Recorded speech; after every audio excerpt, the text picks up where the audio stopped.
I'm really excited about continuing this journey through the book of Ruth as we discover business wisdom. So we're going to pick up in chapter 1, verses 8 through 18. And today's principle is entitled, Resist Discouragement. Now, if you're anything like me, you have faced discouragement before. Whether it's starting a business, developing a new product, launching a new project, discouragement will come in many forms. And Ruth faced the same thing also.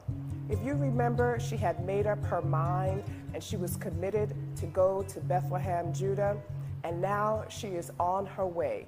She is in process. Like many of us, we've made a commitment, we're on our way, and we are in process. And somewhere between verse 7 and verse 8, Naomi decided that the girls should go back to their homeland.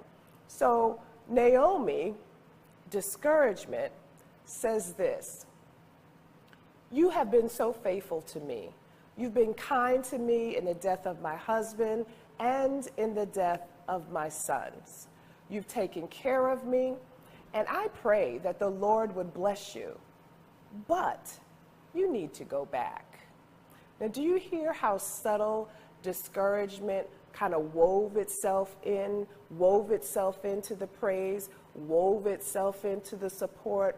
Because the bottom line was this: although she felt that way, she still was discouraging them to complete their journey.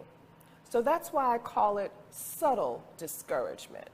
And here was the second type of discouragement that was faced by the two daughter-in-laws. And this is seen in verse 11 and through 13. And I like to refer to this as direct. So here she just kind of cut to the chase. Because remember, the subtle approach didn't work. The Bible says they wept, and then they continued the conversation. So she went with a more direct approach. And here is what she said to them: "Will I ever marry again? Will I ever conceive children? Will I ever have a son? And if I do have sons, will you be willing to wait until they mature? Absolutely not. Go back." So with the direct approach, it causes us to rethink what we had calculated previously. Now, if you don't know what I'm talking about when I say calculated, you need to go back to principle number 1. But the direct approach of discouragement causes us to say, maybe I shouldn't do that because possibly it won't work out. But nonetheless, that approach failed as well, at least for Ruth. So here's the third approach that discouragement comes in, or the third form that discouragement comes in. And this is found in verse 15. And this is absolute.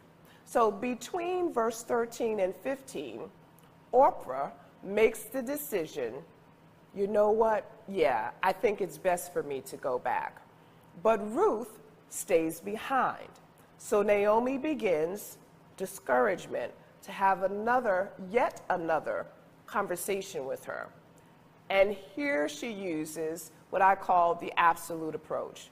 And she says this: "Your sister-in-law has gone back. I think you need to go back also." So here Ruth is faced with 3 forms of discouragement, but yet somewhere inside of her rises up the courage for her to say, you know what? I'm going to continue on.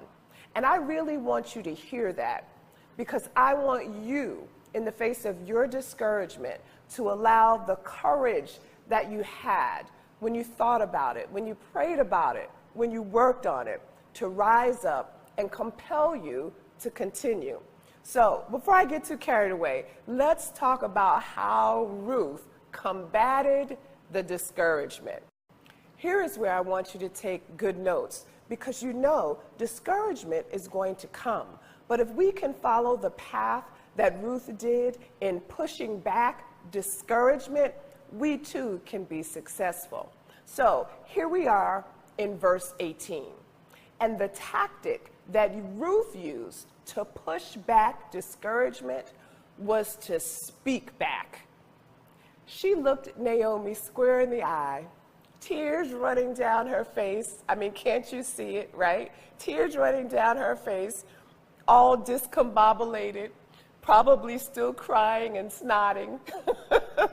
And she says this, "Where you go, I am going to go. Your people will be my people."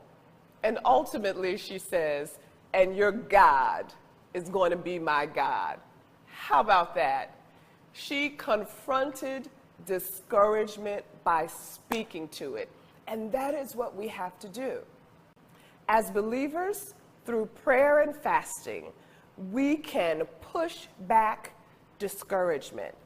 It's through prayer and fasting that we get our courage back, that we get our strength back, that we are able to put on the armor and move forward. But I also want to give you some very tangible tips of how to push back discouragement. First, plan a field trip to a business that is operating similar to what you're doing. Can you imagine the joy that you'll feel walking in, seeing it done, already finished, employees operating, customers coming in? Yeah, that gives us encouragement and pushes back discouragement because we say, you know what? If they did it, so can I. Here's a second tip. Volunteer in the community that you intend to serve. When you volunteer in the community that you intend to serve, it's amazing the people that you run into. You begin to learn more about them. You understand what their needs are, and then you become compelled to complete your business venture because you know they need you.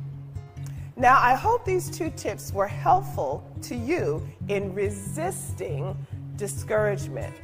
Ruth did it, and so can we. I'll look forward to seeing you next week.